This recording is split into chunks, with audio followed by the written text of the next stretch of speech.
ओम नमो अनंताय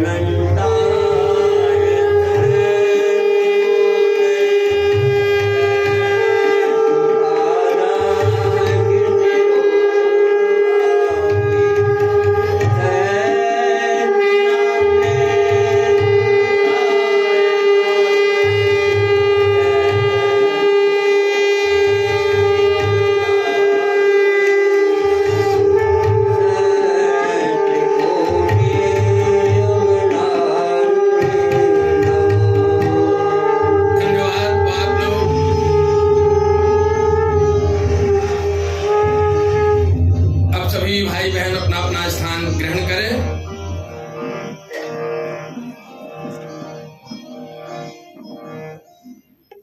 अब इसके बाद हम आमंत्रित करते हैं सम्मानीय श्री प्रमोद कुमार शर्मा जी भाई साहब को, जो हमारे यहाँ के प्रखर वक्ता हैं, वरिष्ठ कार्यकर्ता हैं।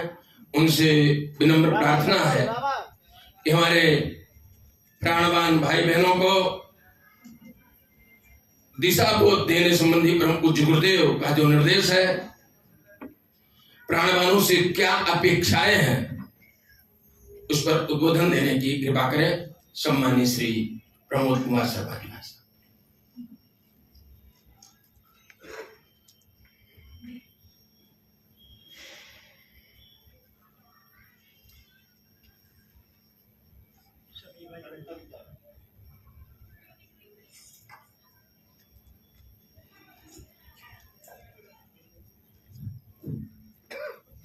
देवात्मा हिमालय का दर्शन करें। देवात्मा हिमालय विषयों की तपस्तरी, हिमालय की ऊंची ऊंची चोटियां सफेद बर्फ से ढकी हुई हिमालय के ठीक पीछे से आ रही है, हमारे शरीर पर पड़ रही है।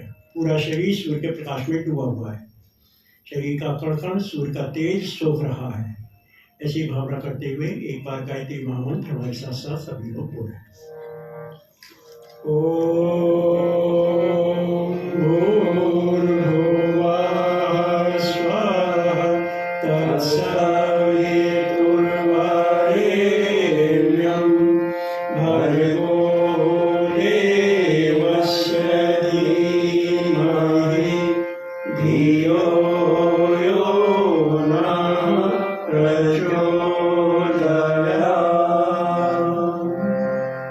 उस प्राण स्वरूप दुख नाशक सुख स्वरूप श्रेष्ठ तेजस्वी पाप नाशक देव स्वरूप परमात्मा को हम अपने अंतःकरण में धारण करें।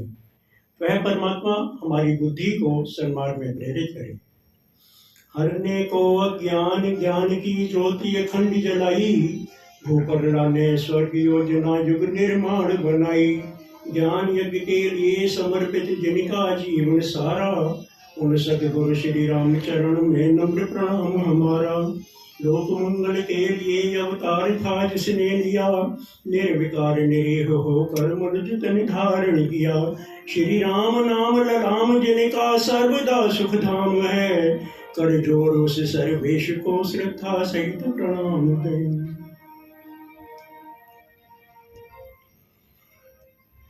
सूक्ष्म रूप में उपस्थित माता गायत्री, परम पूज्य गुरुदेव, परम वंदनीय माता जी और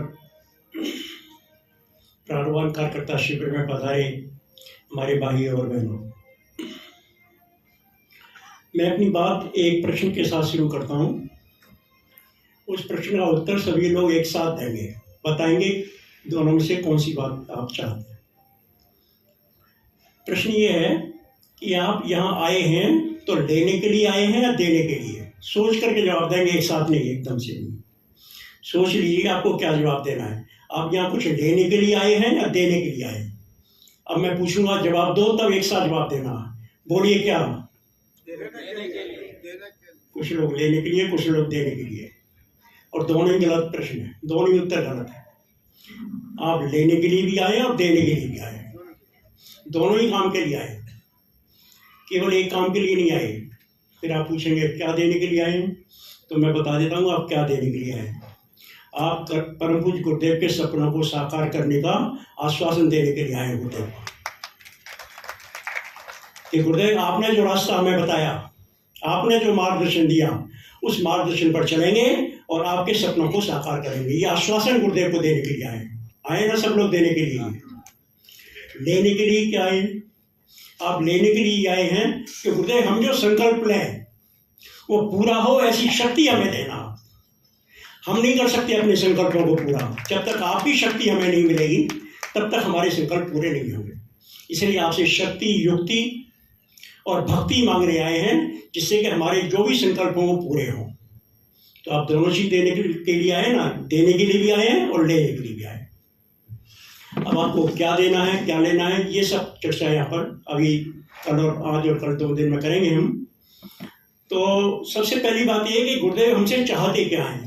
ये इस सत्र में इसी विषय पर हमें चर्चा करनी है कि गुरुदेव हमसे क्या अपेक्षा रखते हैं, एक्सेप्टेशंस क्या है गुरुदेव की, गुरुदेव क्या चाहते हैं हमसे, और जो चाहते हैं उसे हम पूरा करेंगे। इस बात का आश्वासन गुरुदेव को दे रहे हैं कि आप जो चाहते हैं वही करेंगे और उसी रास्ते पर चलेंगे जो आपने बताया, उससे हटेंगे नहीं। गुरुदेव हमसे क्या चाहते हैं, इसी संबंध में हम चर्चा कर रहे हैं। सन 1986 में परम पूज्य गुरुदेव ने पूरे देश के अंदर 108 कुंडी यज्ञ और एकता सम्मेलन की श्रृंखला चलाई।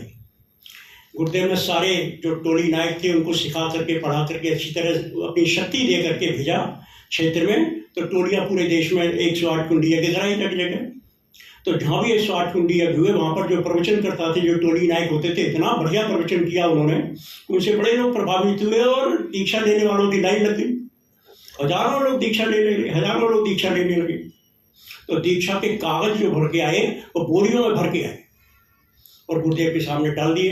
गुरुदेव अब तो आपके इतने शिष्य बन गए, आप तो मिशन फैला और इतने शिष्य बन गए। तो गुरुदेव गंभीर हो गए, बोले ऐसा करो इन बोरी में आग लगा दो। गुरुदेव ऐसे आप कैसे कहा, ये सब आपके शिष्य हैं? बोले कोई शिष्य विषय नहीं है, सब देखा देखी शिष्य बन गए। वो फूफा जी शिष्य बन गए तो हम भी दीक्षा ले लें। माता जी ने दीक्षा ली तो बेटी ने भी दीक्षा ले ली, पापा ने दीक्षा ली तो बेटे ने भी दीक्षा ले ली। सब ऐसी देखा देखी दीक्षा ले ली है। ये मुर्दों का पहाड़ है, भीड़ नहीं चाहिए मुझे। भीड़ तो मुर्दों का पहाड़ होती है, मुझे काम के लोग चाहिए, बड़ी थोड़ी मिले।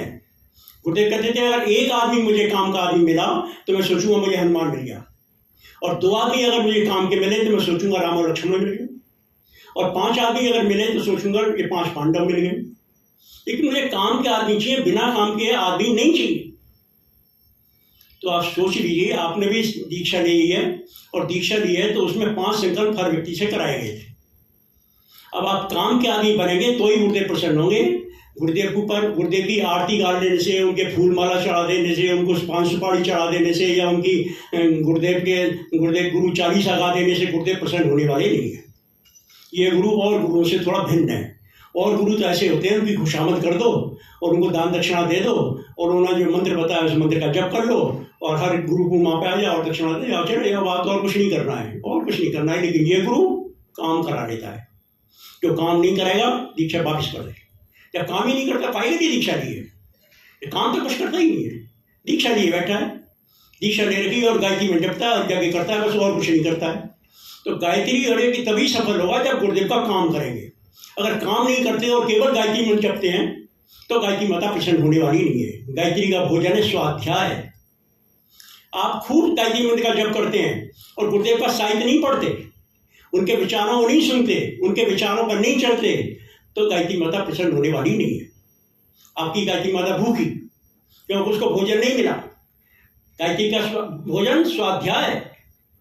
जो गुरुदेव के साहित्य को नहीं पढ़ता है वो गुरु जी का शिष्य नहीं है। केवल गायत्री मंत्र जपता है और दुनिया के करता है। ये तो बहुत से लोग कर रहे हैं जो गुरुदेव के शिष्य नहीं है, वो भी करते रहते हैं इस काम को।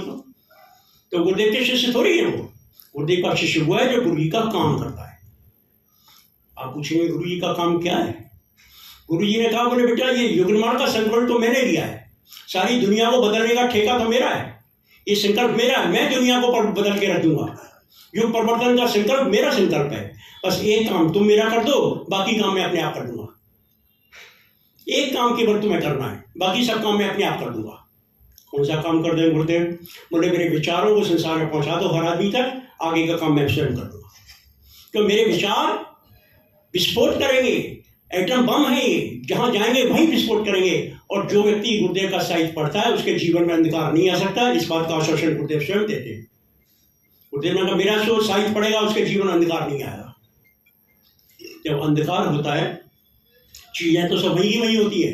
कमरे में लाइट चली गई, अंधेरा हो गया, अब वहाँ से जो चीज़ें पहले रखी हुई थी कमरे के अंदर वो सब की तो रखी हैं, वो कहीं गई थोड़ी है, वो तो वहीं रखी हैं, लेकिन दिखाई नहीं दे रही हैं। जैसी लाइट आएगी सब चीज़ दिखाई देने लगेंगी। तो जब तक अंधकार है तब तक कुछ दिखाई नहीं दे रहा है, और जैसे ही लाइट मिलती है, गुरु का प्रकाश जैसे ही मिलता है, सब कुछ साफ साफ दिखाई देने लगता है कि दुनिया में क्या है। तो गुरुदेव का साहित्य प्रकाश उत्पन्न करने वाला साहित्य है, जीवन में प्रकाश लाने वाला साहित्य है। गुरुदेव लिखते हैं ये मेरा साहित्य जो है ये कुछ साधारण साहित्य नहीं है। गुरुदेव लिखते हैं कि मैंने यह साहित्य रोते हुए हृदय से, आंसुओं की स्याही से लिखा है। ये कुछ साधारण साहित्य नहीं है। गुरुदेव प्रकाशक, मुद्रक और साहित्यकार, लेखक नहीं थे। क्या थे? क्रांतिकारी थे। उनका सारा साहित्य जीवन निर्माण का साहित्य, मानव को महामानव बनाने वाला साहित्य है, नर को नारायण बनाने वाला साहित्य है, मानव को देव मानव बनाने वाला साहित्य है। परम पूज्य गुरुदेव ने पूरे साहित्य में एक भी पंक्ति कहीं मनोरंजन के लिए नहीं लिखी, नेगेटिव बात एक भी नहीं लिखी, नकारात्मक बातें नहीं लिखी, सब सकारात्मक बातें लिखी। और ये बताया कि एक मनुष्य को कैसे अपने जीवन जीना है जिससे कि अपने जीवन को सफल बना सके और अपने आप आगे बढ़ करके देव मानव और महामानव बन सके। ये सारा साहित्य इसी काम के लिए है। गुरुदेव का साहित्य जिस किसी ने भी पढ़ा हो, उसके जीवन में परिवर्तन नहीं आया हो, ऐसा हो ही नहीं सकता। अगर पढ़ा है तो ध्यान से नहीं पढ़ा होगा, ऐसे ही। और जैसे रामायण गीता पढ़ लेते हैं, बस पाठ कर लेते हैं, पाठ करने से नहीं काम चलेगा। उसके तत्व दर्शन को समझना पड़ेगा, फिलॉसफी को समझना पड़ेगा, गुरुदेव क्या चाहते हैं इसको समझना पड़ेगा, तब फिर आप देखेंगे आपके जीवन परिवर्तन निश्चित रूप से आएगा। तो गुरुदेव सबसे पहला काम ये चाहते हैं कि आपने जो दीक्षा ली थी, जब दीक्षा ली थी तो 5 संकल्प सबसे कराए गए थे, लेकिन आप सब भूल जाते हैं। भूलने में भी फायदा रहता है, अगर याद रखेंगे तो करना पड़ेगा। भूल गए तो भूल गए इसलिए नहीं किया, भूल गए इसलिए नहीं किया। लेकिन यहाँ पर गुरुदेव ने हमको इसी काम के लिए बिठा दिया है कि बेटे जो हमारे बच्चे बच्चियाँ आए उनको अपने संकल्प याद कराते रहना। नया संकल्प नहीं करा रहे, कोई नया संकल्प नहीं है। जो संकल्प आपने किए थे जब आपने दीक्षा ली थी तब, उन्हीं संकल्पों को फिर से याद कराए थे। बस उन संकल्पों को ही गुरुदेव पूरा कराना चाहते हैं आपसे। उनकी आकांक्षा यही है, उनकी मनोकामना यही है कि आप अपने संकल्पों को पूरा करें। और गुरु को दिया हुआ वचन, गुरु को के सामने किया हुआ संकल्प अगर हम पूरा नहीं करते हैं तो गुरु के साथ धोखा करते हैं। आश्वासन तो दिया था, हमने वादा किया था कि आपका ये काम करेंगे, और फिर नहीं करें तो फिर मैं कुछ नहीं कहना चाहता, गुरु जाना और आप जाने, मैं बीच में क्यों पढ़ूँ। इसलिए आप अपने आप ही सोच लीजिए कि आप इन संकल्पों पर खरे उतर रहे हैं कि नहीं उतर रहे। पहला संकल्प था उपासना, दूसरा संकल्प था साधना, तीसरा संकल्प था आराधना, चौथा संकल्प है समयदान, और 5वां संकल्प है अंशदान। और ये याद रखें, आप इनको भूल न जाएं। इसके लिए जब दीक्षा दी गई थी तो आपके हाथ में एक संकल्प सूत्र बांधा गया था। सबके हाथ में बंधा हुआ संकल्प सूत्र। संकल्प सूत्र काय के लिए? ये संकल्प सूत्र है, ये याद दिलाता रहता है कि आपके 5 संकल्प हैं। 5 संकल्प कैसे हैं? इसमें 3 फेरे लगाए गए थे, उपासना, साधना, आराधना, और 2 गांठें लगाई गई थी, समयदान और अंशदान। अब ये संकल्प सूत्र आपके हाथ में बंधा हुआ है, इसको और भी कहीं बांध सकते थे। हाँ, बांधा तो जा सकता था, माथे पे बांध देते, कान पे बांध देते, लेकिन वहाँ दिखाई नहीं देता है कि नहीं संकल्प, पता नहीं कोई संकल्प सूत्र लिया है कि नहीं। ऐसी जगह केवल कलाई ही है जहाँ जब भी काम करेंगे तो कलाई दिखाई देती रहती है, और ये याद दिलाती रहती है कि 5 संकल्प, 5 संकल्प, 5 संकल्प, याद दिलाती रहती है। तो इन 5 संकल्पों को आपको पूरा करना ही पड़ेगा, करना ही पड़ेगा। अगर आप गुरु को गुरु मानते हैं तो, वरना छोड़ दीजिए, दीक्षा वापिस कर दीजिए, कोई दिक्कत नहीं है। गुरु को भीड़ नहीं करनी है, गुरु को काम के आदमी चाहिए। जो काम नहीं कर सकता है दीक्षा वापिस कर दो। गुरु को ज़्यादा शिष्य बनाने की कोई इच्छा नहीं है। ऐसा नहीं जिस गुरु के ज़्यादा शिष्य वो गुरु बड़ा। हमारे गुरु बड़ा नहीं बनना चाहते, वो चाहते हैं काम के लोग मिलें, और जो काम के लोग मिलें तो फिर कुछ करके दिखाएं, जो संकल्प लें उसको पूरा करके दिखाएं। तो आप सोच लीजिए, आपने सबसे पहले उनका संकल्प है उपासना का। उपासना पर परम पूज्य गुरुदेव ने 2 माला गायत्री मंत्र जप की बात करी थी, इन्हीं 3 माला गायत्री मंत्र की जप की बात करी, एक अपने लिए, एक परिवार के लिए, समाज के लिए। 3 माला गायत्री मंत्र का जप रोज करिए। लेकिन माता जी जो है वो हमेशा अपने बच्चों के पक्ष में रहती है। माँ तो गुरुदेव से लड़ पड़ी, और आपके पास टाइम है आप करिए, 10 माला करिए। आपके पास कुछ काम नहीं है, बैठे बैठे माला ही करिए। हमारे बच्चों के पास इतना टाइम नहीं है। अरे परिवार का भी तो काम देखना है, बच्चों का भी काम देखना है, पढ़ाई लिखाई देखनी है, घर गृहस्थी का भी तो काम देखना है कि नहीं है। बेटा 1 माला रोज कम से कम कर लेना, और ज़्यादा समय है तो कितना भी करना। उन्होंने फिर छूट दे दी, कम से कम 1 माला, और ज़्यादा की कोई लिमिट नहीं है, आप जितना चाहें कर सकते। ये माता जी ने फिर छूट दे दी, तो कम से कम 1 माला का जप रोज करना है। उपासना का मतलब होता है पास बैठना। उपासना का मतलब केवल माला घुमाना नहीं, माला घुमाने से साथ उपासना नहीं हो जाएगी। गायत्री मंत्र की उपासना करनी है तो गायत्री मंत्र के तरीके से ही करें। गायत्री का देवता सूर्य है, सूर्य साधना ही गायत्री साधना है, इसलिए सूर्योदय का ध्यान करते हुए ही गायत्री मंत्र का जप करना है। गायत्री मंत्र का जप आंखें खोल करके नहीं होता, आंख बंद करके बैठिए, सूर्योदय का ध्यान करिए, जैसे मैंने शुरू में कराया उसी तरह से सूर्योदय का ध्यान करिए और भावना करिए सूर्य से प्रकाश की किरणें निकल रही है, हमारे शरीर पर पड़ रही है, पूरा शरीर सूर्य के प्रकाश में डूबा हुआ है और शरीर का कण कण सूर्य का तेज सोख रहा है। सूर्य की शक्ति हमारे अंदर आती जा रही है, सूर्य की एनर्जी हमारे अंदर आती जा रही है, हमारा शरीर प्राणवान होता चला जा रहा है, ओजस्वी तेजस्वी वर्चस्वी होता चला जा रहा है। ये भावना करते हुए तब गायत्री मंत्र जपिए, तो गायत्री मंत्र का लाभ होगा। और केवल गिनती पूरी करनी है, बस जल्दी जल्दी कर आगे घंटा काटो, इससे गायत्री मंत्र जपने से कोई लाभ नहीं होना है। तो गायत्री मंत्र की उपासना करनी, उपासना करना पास बैठना। किसके पास बैठना? भगवान के पास बैठना। भगवान कौन? आदर्श और सिद्धांतों का नाम भगवान है, आदर्श और सिद्धांतों का नाम भगवान। गुरुदेव की परिभाषा बता रहा हूँ मैं, अपनी परिभाषा नहीं है। तो हमें जैसे आग के पास बैठते हैं तो गर्मी महसूस होती है, और बर्फ के पास बैठेंगे तो ठंडक महसूस होती है, ऐसे ही भगवान के पास बैठे, गायत्री माता के पास बैठे तो गायत्री की शक्ति हमारे अंदर आनी चाहिए, गायत्री के गुण हमारे अंदर आने चाहिए, भगवान के गुण हमारे अंदर आने चाहिए, देवताओं के गुण हमारे अंदर आने चाहिए, तो उपासना हुई। वरना तो दूर ही रहे, फिर पास नहीं बैठे।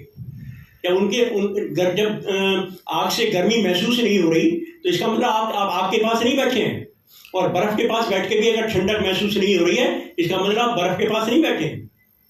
तो पास बैठने का अर्थ है, उपासना का मतलब है जिसके पास बैठे उसी के गुण हमारे अंदर आए। ये उपासना हर व्यक्ति को करनी है, और कैसे करनी है? सूर्योदय का ध्यान करते हुए करनी है।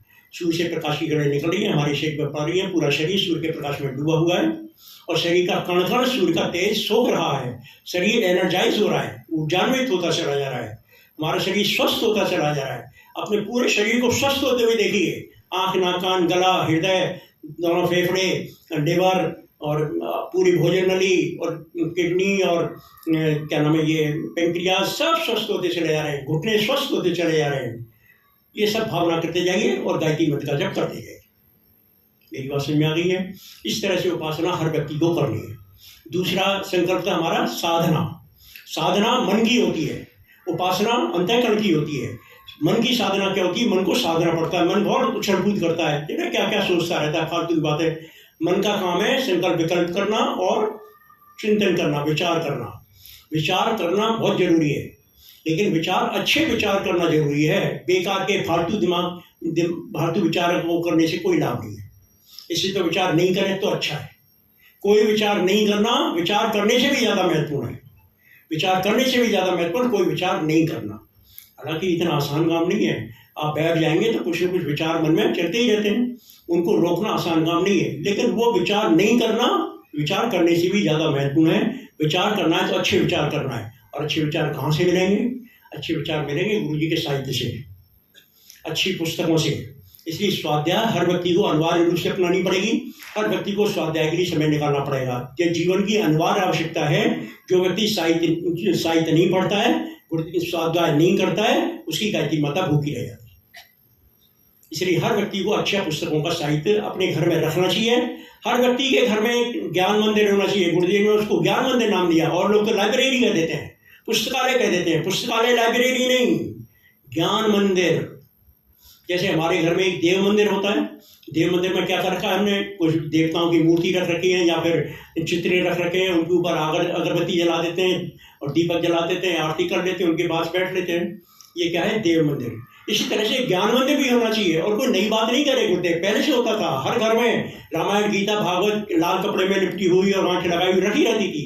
और जैसे और देवताओं की आरती उतरती थी और मूर्तियों की आरती उतरती थी, ऐसी उस ग्रंथ की भी आरती उतरती। गीता जी की आरती, भागवत जी की आरती, रामायण जी की आरती, सबकी आरती है, सबकी आरती होती है। और उसको देव प्रतिमा माना जाता था। अगर जरा सा पैर लग जाता था तो उसको प्रणाम करना पड़ता था, गलती से पैर लग गया, होता था नहीं। उनको भी हम भगवान का ही स्वरूप मानते थे। तो ये आर्ष वांग्मय, ये वांग्मय जो है ये भी भगवान की जन्म प्रतिमा है, ये भी प्रतिमा है। इनको प्रणाम करना चाहिए और इनका रोज स्वाध्याय करना चाहिए। आप कहेंगे रामायण गीता भागवत रोज पढ़े, रामायण गीता भागवत पढ़ने से कोई खास बात नहीं है। गुरु जी का जो साहित्य है वो सारे ग्रंथों का निचोड़ है और व्यावहारिक पक्ष है। गुरुदेव ने सारे 4 वेद, 18 पुराण, 108 उपनिषद, 6 दर्शन सब कुछ पढ़ के आए थे। 3 साल तक बनारस यूनिवर्सिटी की लाइब्रेरी में रहे और मालवीय जी के संरक्षण बैठ करके वहाँ पर सारा साहित्य पढ़ आए थे और सब याद हो गया था उनको। सारा एनसाइक्लोपीडिया थे गुरुदेव, विश्वकोश थे अध्यात्म के और धर्म के, सब कुछ उनके पास था। तब उन्होंने लिखना शुरू किया सन 40 में लिखना शुरू किया था। तो जो कुछ गुरुदेव ने लिखा वो सारे ग्रंथों का सार है और व्यावहारिक पक्ष है। एक तो यह है कि केवल उसको पढ़ लें और ज्ञान प्राप्त कर लें, उससे कुछ नहीं होगा। हमें वो ज्ञान चाहिए जो कि हम अपने जीवन में उतार सकें और हमारे जीवन में उपयोगी हो। जो उपयोगी नहीं है केवल दिमागी एक तरह से कचरा भरा हुआ उसमें, उससे कुछ लाभ होने वाला नहीं है। गुरुदेव ने जो साहित्य लिखा वो उपयोगी साहित्य। तो गुरुदेव का साहित्य पढ़ने से समझ लीजिए आप सारे वेद पढ़ लिया, आपने सब कुछ पढ़ लिया जिसने गुरुदेव का साहित्य पढ़ लिया था। तो गुरुदेव ने उस सारे साहित्य को पढ़ने के बाद ही लिखना शुरू किया है और लिखना शुरू किया सन 1940 में। पहली पुस्तक उन्होंने लिखी मैं क्या हूँ। इस पुस्तक में उन्होंने बताया कि मैं अपने आप को जानूं। पहले तो हम दुनिया को जानकारी प्राप्त करने में नहीं रहते, लेकिन अपने बारे में कभी नहीं सोचते कि हम कौन हैं, हम कहाँ से आए, हमारे जीवन का उद्देश्य क्या है। इस समय में कभी चर्चा नहीं करते, कभी सोचने का टाइम ही नहीं है। अड़ोसी पड़ोसी सबका मालूम है, लेकिन अपने बारे में कुछ नहीं पता। इसलिए गुरुदेव ने सबसे पहली पुस्तक लिखी मैं क्या हूँ। और इस पुस्तक को आप जान पाएंगे कि आप शरीर नहीं आत्मा हैं। सच्चाई तो यही है। और हम लोग हमेशा एक भूल कर बैठते हैं, हम अपने शरीर को ही मान बैठते हैं कि हम शरीर हैं। यही सबसे बड़ी भूल है, यही विस्मरण है। हम भूल गए हैं कि हम आत्मा हैं, हम अपने आप को शरीर मान बैठते हैं। यही गलती है सबसे बड़ी। इस पुस्तक को पढ़ने के बाद आप सब ये जान पाएंगे कि हम शरीर नहीं आत्मा हैं और आत्मा परमात्मा का ही एक अंश है, इसलिए हम भी परमात्मा के एक अंश हैं। अष्टावक्र गीता में अष्टावक्र जी जनक जी को संदेश देते हैं, रोजाना सुनाते हैं उनको अपना संदेश और थोड़ी बात फिर पूछते हैं कि राजन आपने मेरी सारी गीता पढ़ ली, सुन ली, अब बताओ इसके पढ़ करके सुन करके तुम्हारे जीवन में क्या परिवर्तन आया। तो राजा जनक कहते हैं गुरुदेव जब मैं पहले आपको प्रणाम करता था तो मैं देखता था कि जनक अष्टावक्र को प्रणाम कर रहा है, लेकिन अब जब मैं आपको प्रणाम करता हूँ तो मैं देखता हूँ मैं स्वयं को ही प्रणाम कर रहा हूँ। यानी गुरु और शिष्य में कोई अंतर नहीं है। जो परमात्मा का एक अंश गुरु के अंदर है उसी परमात्मा के एक अंश शिष्य के अंदर भी है। गुरु और शिष्य में कोई अंतर नहीं है, गुरु भी शिष्य ही है। पहले गुरु भी शिष्य था, बाद में ही तो गुरु बना। तो इस दोनों में कोई अंतर नहीं। इसलिए हर व्यक्ति के अंदर एक ही परमात्मा समाया हुआ है, केवल व्यक्ति के अंदर ही नहीं संसार के कण में समाया हुआ है। इसलिए गुरुदेव का जो सत्संकल्प है उसका पहला सूत्र है हम ईश्वर को सर्वव्यापी न्यायकारी मानकर उसके अनुशासन को अपने जीवन में उतारें। तो सर्वव्यापी है वो, केवल मूर्ति में नहीं है। जो भगवान मूर्ति के अंदर है वही भगवान उस मंदिर की सीढ़ी में भी है। तो एक ही पहाड़ था, उसी पहाड़ में से एक टुकड़े में से तो मूर्ति बना दी और दूसरे टुकड़ों काट काट के सीढ़ी पर बना दी और सीढ़ी बना दी। पत्थर तो एक ही है, उस पत्थर के अंदर ही भगवान है, कण में है वो कहीं कोई ऐसी जगह है ही नहीं जहाँ वो नहीं है। यही हमें समझने की जरूरत है। उपासना और साधना आपको करनी है। साधना का मतलब होता है अपने दोष गुणों को छोड़ना और अच्छाइयों को ग्रहण करना। ये प्रयास हमें जीवन भर करना पड़ता है। कोई व्यक्ति ऐसा नहीं है जिसके अंदर कोई दोष गुण नहीं हो। हर व्यक्ति कुछ न कुछ दोष गुण, कुछ न कुछ कमियां हर व्यक्ति के अंदर होती है, हर व्यक्ति के अंदर होती है। और अपनी कमियों को, अपनी बुराइयों को ढूंढना, यही आत्मचिंतन कहलाता है, यही आत्मचिंतन कहलाता है। और आत्म परिष्कार हमें करना पड़ेगा। जो बुराइयां हैं हमारी उनको छोड़ना है, अच्छाइयों को ग्रहण करना है। ये दूसरा संकल्प आप सब लोग लेके जाएंगे कि सब लोग साधना करेंगे, अपने आप को ठीक बनाने का प्रयास करेंगे। तीसरा था आराधना। आराधना का मतलब होता है समाज सेवा। समाज सेवा आराधना स्थूल शरीर से होती है, शरीर से होती है। ये हड्डी खाल मांस का जो पंच तत्वों से मिलकर बना हुआ शरीर है, इससे आराधना होती है। दूसरों की सेवा करेंगे तो शरीर से ही तो करेंगे। इसलिए हर व्यक्ति के लिए अनिवार्य है कि अपने जीवन में आराधना को जरूर अपनाएं। आराधना किसकी करें? समाज की, दूसरे लोगों की सेवा करना। और ये मनुष्य का शरीर दूसरों की सेवा के लिए बना है, हमारे किसी काम का नहीं है। हम तो आत्मा है, आत्मा को शरीर की कोई जरूरत नहीं है। जब ये शरीर नहीं था तो भी हम थे, और जब ये शरीर नहीं रहेगा तो भी हम रहेंगे। हमारा कभी कुछ बिगड़ने वाला नहीं है, हमारा कभी कुछ बिगड़ने वाला नहीं है। ये तो शरीर का जन्म होता है, शरीर ही मरता है। आत्मा कभी न मरती है न जन्म लेती है। और भगवान का कोई नाम भी नहीं है, नाम और अरूप है, अनाम और अरूप। भगवान का कोई नाम नहीं है और भगवान का कोई रूप भी नहीं है। ये नाम और रूप तो मनुष्य के बनाए हुए हैं, मनुष्य ने उनका नाम रख लिया, राम और कृष्ण और शंकर और ये सब भगवान, ये मनुष्य के बनाए हुए नाम हैं। भगवान का कोई नाम नहीं है, भगवान का कोई रूप नहीं है। और जब भगवान का नहीं है तो आपका भी कोई रूप नहीं है और आपका भी कोई नाम नहीं है। ये आप जो आपसे पूछे आपका नाम क्या है, बोले मेरा नाम रूपवती है, ये आपका नाम नहीं है रूपवती, आपके शरीर का नाम। इस शरीर का नाम रूपवती है, आत्मा का कोई नाम नहीं होता, आत्मा अनाम है। तो ये ज्ञान है जो परम पूज्य गुरुदेव ने अपने मैं क्या हूँ पुस्तक के अंदर दिया।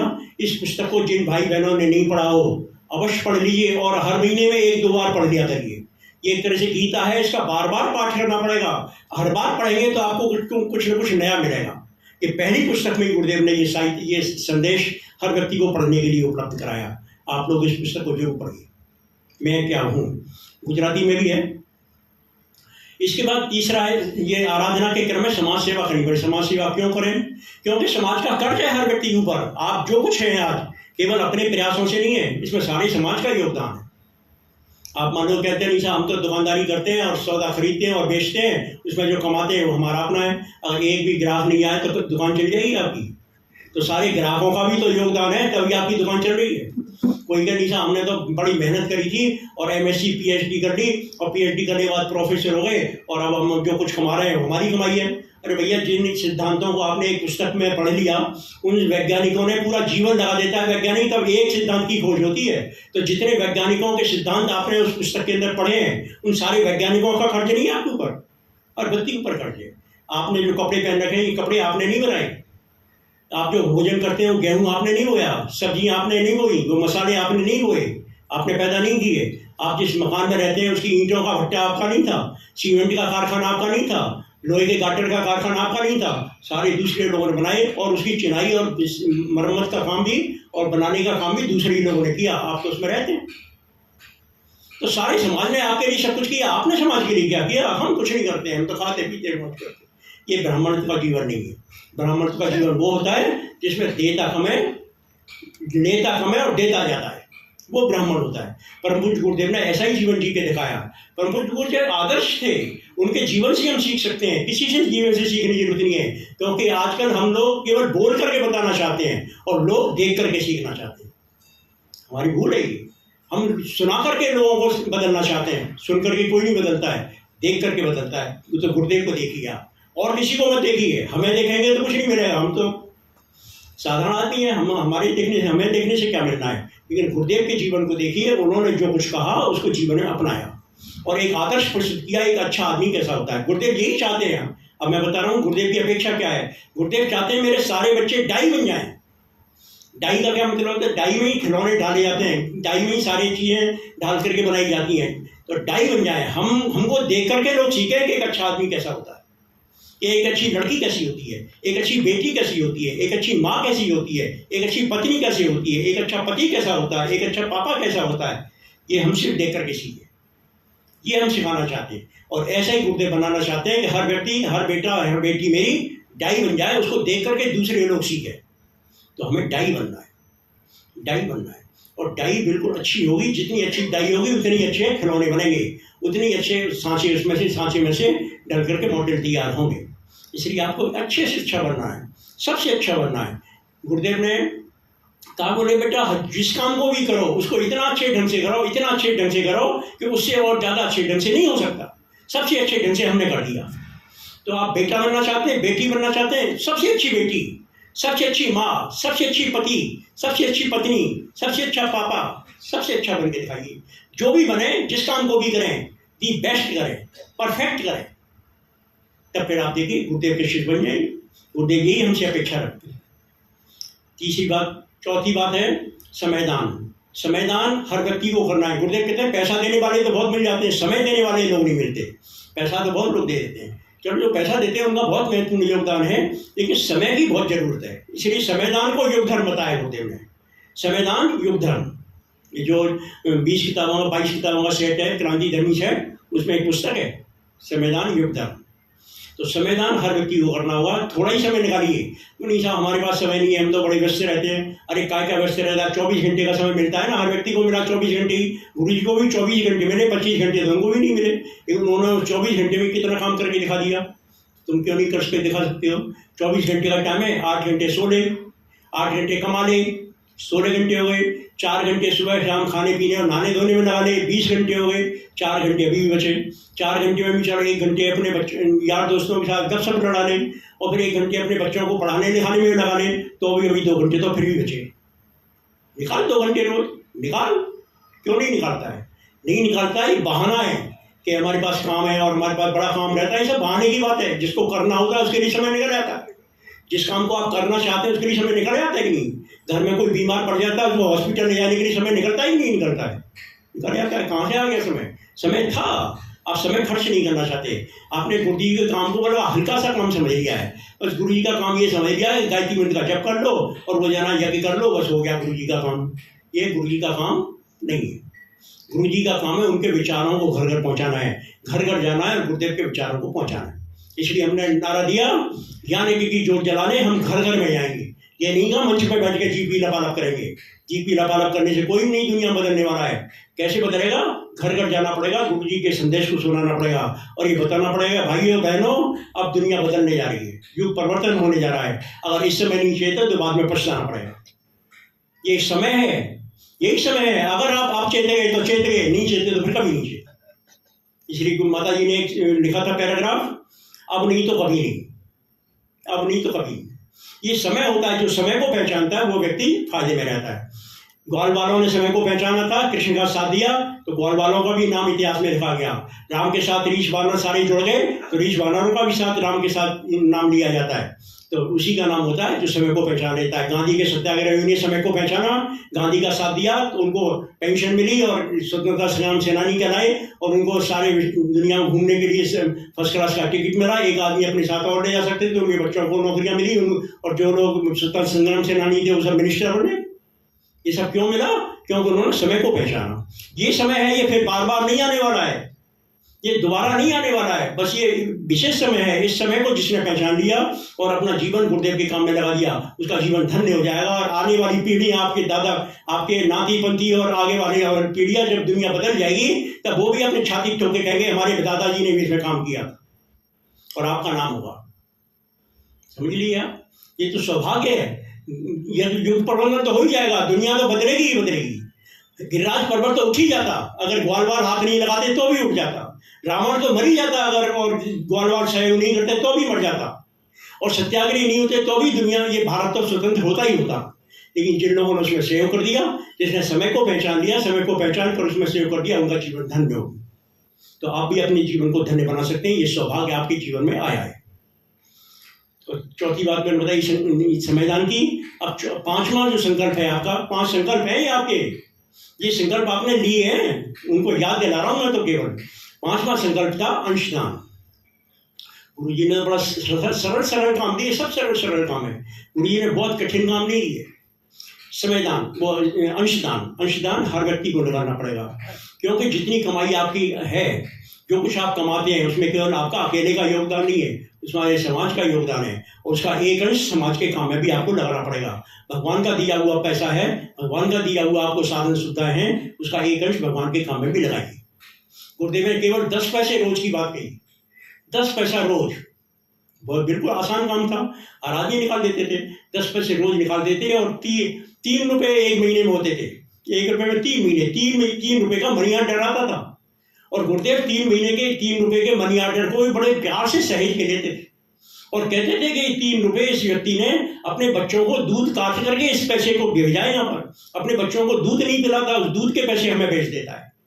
इसलिए एक पैसे की कीमत समझते थे गुरुदेव। तो आप लोग भी अब अंशदान जरूर निकालना है। अब अंशदान कितना निकालें? जब गुरुदेव ने 10 पैसे रोज की बात कही थी, तब 1 पैसे का सिक्का चलता था। 1 नया पैसा, 1 पैसे का सिक्का चलता, सभी लोगों ने देखा है।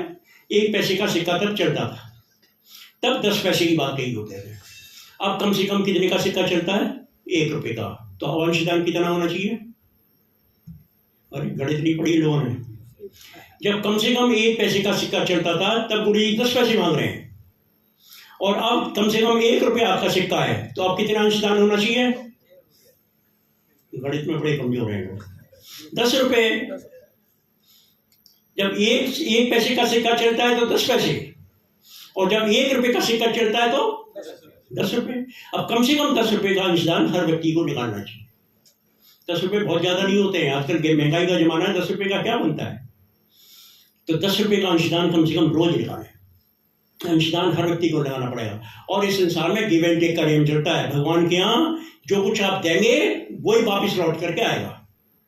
अगर आप देना बंद कर देंगे तो मिलना भी बंद हो जाएगा। पहले दे आए थे पिछले जन्मों में, तो इस जन्म में मिला, और जिसको नहीं मिल रहा है तो समझ लो पहले कुछ दे के नहीं आया, इसलिए नहीं मिल रहा है।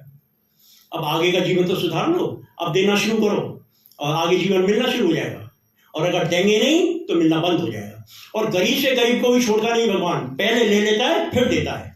लेकिन आदमी बड़ा चालाक है, उसने क्या किया? लेन देन, पहले लो और फिर दो। और भगवान के यहाँ नियम चलता नहीं है। भगवान क्या करता है? पहले ले लेता है फिर देता है। पहले तू दे फिर मैं दूंगा, और कई गुना बढ़ा करके दे देगा वो। आज तक किसी का कर्ज रखा नहीं गायत्री माता ने, गुरु जी ने आज तक किसी का कर्ज रखा नहीं। गुरुदेव ने स्वयं लिखा कि हमारी कंपनी में शामिल हो जाइए, हमारी कंपनी में शेयर ले लीजिए, और फिर देखिए घाटा नहीं रहेगा, कुछ भी कमी नहीं रहेगी। सन 1913 से 2013 से मैं ये बात कहता चला रहा हूँ, हर शिविर में कहता हूँ, यहाँ जितने भाई बहन बैठे हुए हैं, कि हर शिविर में कहता हूँ कि अब तक गुरु जी के काम में किसी ने 1 रुपया लगाया हो और 10 रुपये लौट करके वापिस नहीं आए हो, तो अभी खड़े हो जाइए और मुझसे ले लीजिए। सन 13 से कहता चला रहा हूँ इस बात को, और आज तक कोई आदमी खड़ा नहीं हुआ। गुरु जी किसी का कर्ज रखने वाले नहीं है। आप जितना देंगे, जितना तो गुरु जी को खर्च करेंगे, जितना गायत्री माता को खर्च करेंगे, कई गुना होकर वापिस लौटेगा, इस बात की गारंटी है मेरी। परम पूज्य गुरुदेव बंदनी माता जी को और गायत्री माता को साक्षी मानकर आपको वचन देता हूँ कि आप इस मंदिर के निर्माण के लिए, गायत्री तत्वों के लिए, गायत्री परिवार के लिए जो कुछ खर्च करेंगे वो कई गुना होकर के वापिस लौटेगा, कई गुना होकर वापिस लौटेगा। आप घाटे में नहीं रहेंगे। पहले भी घाटे में नहीं रहे, पहले भी आपने देख लिया होगा। आपने जब कभी कुछ दिया होगा तो निश्चित रूप से गुरुदेव ने आपकी कोई कमी नहीं रखी होगी, कोई कमी नहीं रखी होगी। तो आपको अंशदान हर व्यक्ति को निकालना पड़ेगा, गरीब से गरीब को भी निकालना पड़ेगा। कोई आदमी 100 रुपये रोज कमाता है, बड़ा गरीब है, 100 रुपये में आजकल होता क्या है, 100 रुपये रोज कमाता है, और 100 रुपये में उसका घर का खर्च चलता है। वो भी अपना खर्च 99 रुपये में चला सकता है। 1 रुपया तो तू भी निकाल। जिसका खर्चा 100 रुपये में चलता है उसका 99 में भी चल जाएगा। 1 रुपया तो तू भी निकाल। गरीब से गरीब को भी भगवान पहले ले लेता है फिर देता है। सुदामा से ज़्यादा गरीब तो कोई नहीं है। उसके घर में तो आटा होता था, आटे को घोल करके बच्चों को दूध की जगह आटे घोल करके पिला देती थी उसकी पत्नी। दूध नहीं था पिलाने के लिए, लेकिन फिर भी जब वो सुदामा जब भगवान कृष्ण से मिलने आया तो उसकी पत्नी सुशीला ने एक कपड़े की पोटली में 3 मुट्ठी चावल उसको दे दिए थे कि मित्र के घर जाओ तो कभी खाली हाथ नहीं जाना चाहिए। मित्र कौन था मालूम है? द्वारकाधीश, द्वारका का राजा। और उसके घर पर जब पहुंचे तो भगवान ने उसको सिंहासन पर बिठाया, उसके पैर धोए और फिर कहने लगे, बोले निकाल क्या लाया, मेरी भाभी ने क्या सौगात भेजी है।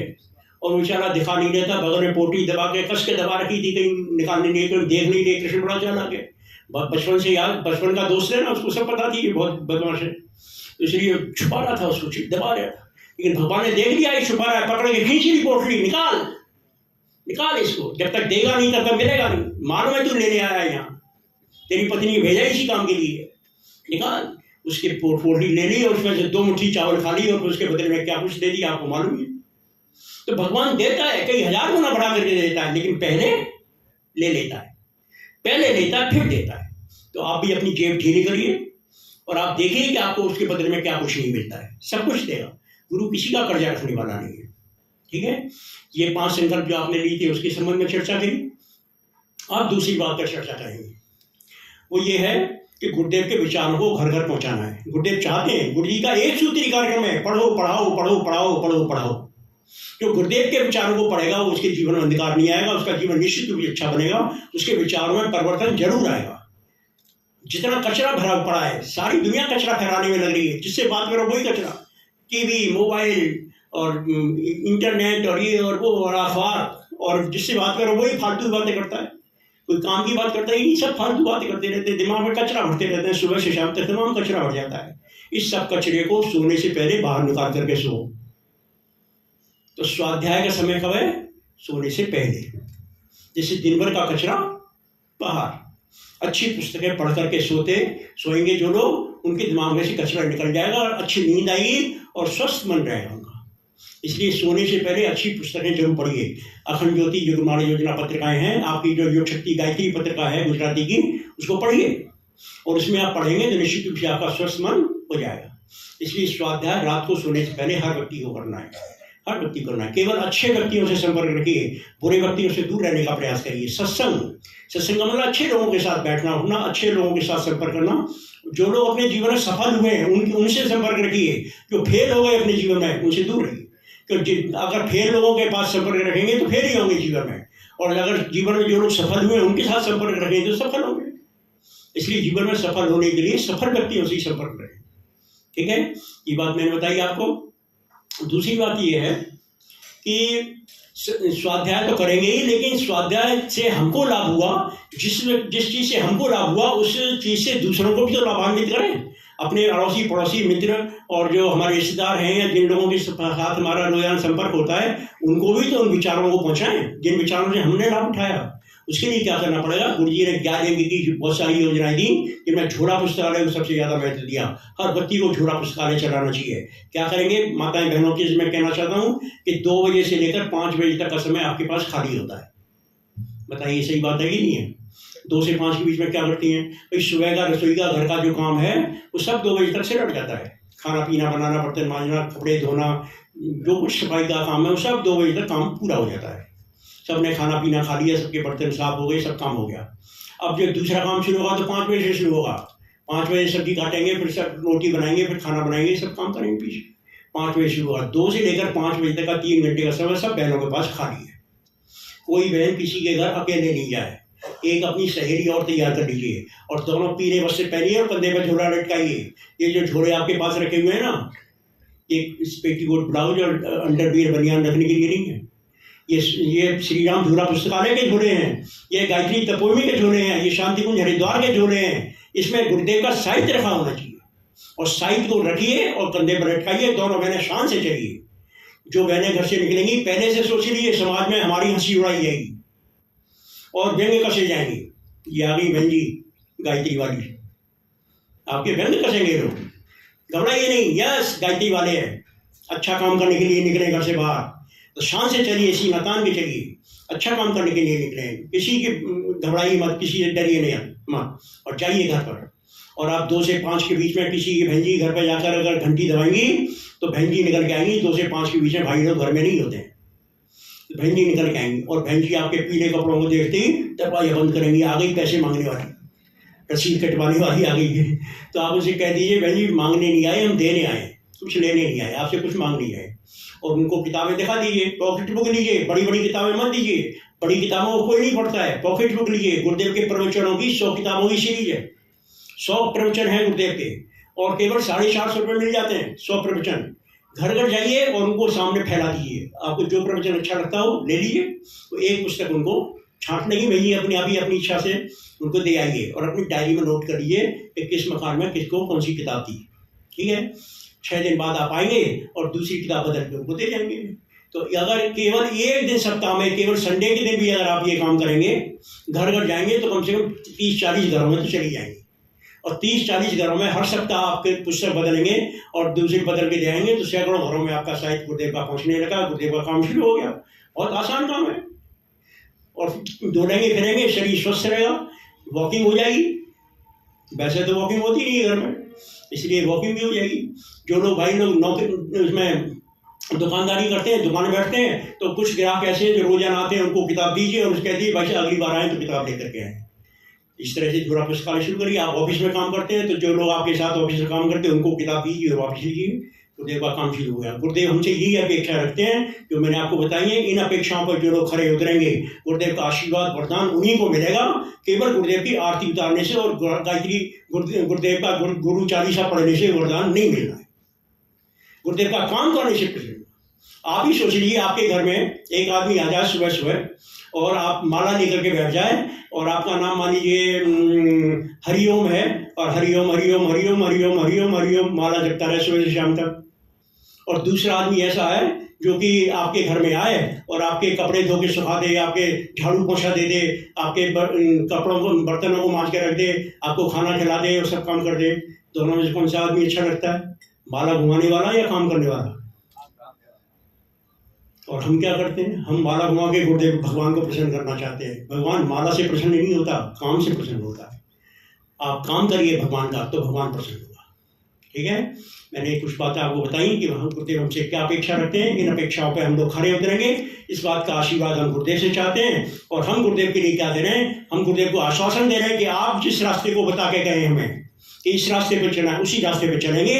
इस बात का आश्वासन आपको देते हैं। इसी के साथ अपनी वाणी को विराम देता हूँ। आप सबके अंदर बैठे हुए परमात्मा को प्रणाम करता हूँ। ओम शांति, ओम आनंद।